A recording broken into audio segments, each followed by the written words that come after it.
I'm Sarah Jensen, editor of OEM Off Highway, and welcome to Design and Engineering Insights. Today I'm talking with Trelleborg Sealing Solutions about trends it's seeing in the use of IoT and sensing in hydraulic systems. So, thank you, Johannes, for joining me today. Thank you for inviting me. Could you maybe start by talking about some of the work Trelleborg is doing in regards to the use of sensor data to improve the reliability of seals and how this technology works and what benefits it offers? Absolutely.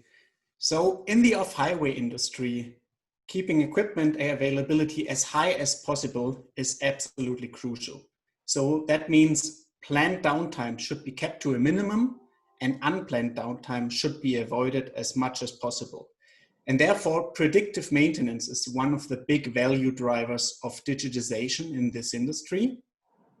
That means maintenance should happen not too late, because then you have extremely high cost of downtime, but you also do not want to have maintenance too early to reduce maintenance costs overall. Mm-hmm.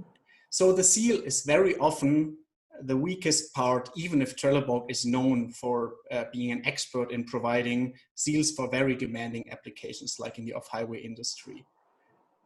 So we call our overall approach towards predictive maintenance for seals cognitive sealing.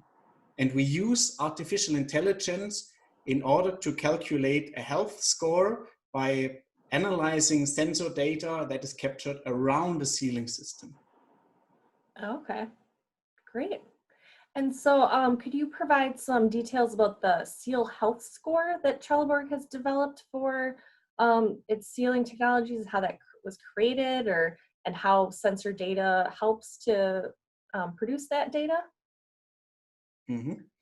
So technically speaking, we use an approach which is known as artificial neural networks, which is in fact quite an advanced technique that is also known, for example, for autonomous driving. Mm-hmm. So why do we use such an advanced technique? The answer is you cannot simply just look at one sensor signal and then decide upon a clip level. So for example, if I reach this temperature or if I reach this pressure, then I know my sealing system is unhealthy. In fact, it is much more complex, and that is why we have to use such an advanced technique. And what we do is basically we combine different sensor signals, which are very often already captured, such as pressure, such as temperature, such as movement of a cylinder. And we basically develop an algorithm that can infer indirectly by analyzing those sensor signals the health of a sealing system. Mm-hmm. Okay. And so can all of this technology be utilized in any application, or are there only certain types of applications, or are there applications you're seeing OEMs maybe want to utilize it more frequently than others? So typically we focus on those areas with a very high cost of downtime and a high cost of maintenance. Mm. So in our today's customer projects, we work with industries such as offshore, we work with industries such as energy, and we work with energy industries such as aerospace. So the challenge we have in the off-highway industry is that still today, most of the maintenance happens on a fixed maintenance cycle. And the seals are also changed when the maintenance happens anyway. But there is one big trend in the off-highway industry which makes supervising the seal system and monitoring the seal health much more important, and that is automation. Mm. So we see more and more that automation is happening for mining, for excavators, for example. We see this more and more. And of course, when you don't have a driver, you need another way to monitor the system. Right. Okay. All right. So then with that, the trend toward automation, so then would that then sensor data that you guys and the technology are integrating in the seals, that would then help to kind of replace the operator and monitor that the technology would monitor things instead of the operator? I would put it the other way around. I would say, in fact, because, I mean, the biggest driver for automation is, of course, cost savings and better planning and so on. So I would rather say it is not like that cognitive ceiling helps to replace the operator, but it's the other way around. Automation happens, and one implication is that in the future you need better remote monitoring. Okay, makes sense. So what benefits in general can the use of Internet of Things and sensing provide for steel manufacturers and their customers, and the food, power, heavy equipment industry as a whole?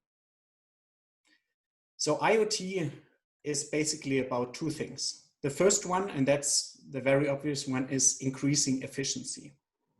And the second one is better engineering, providing new services and new features.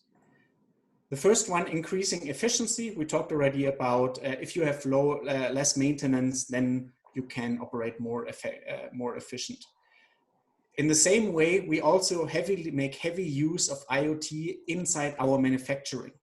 So that means we use AI and IoT to increase efficiency and increase our expertise on processing.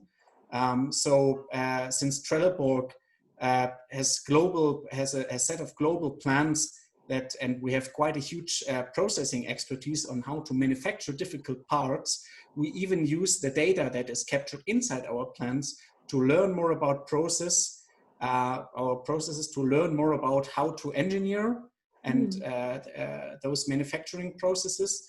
And then finally, it also helps to reduce the scrap rate.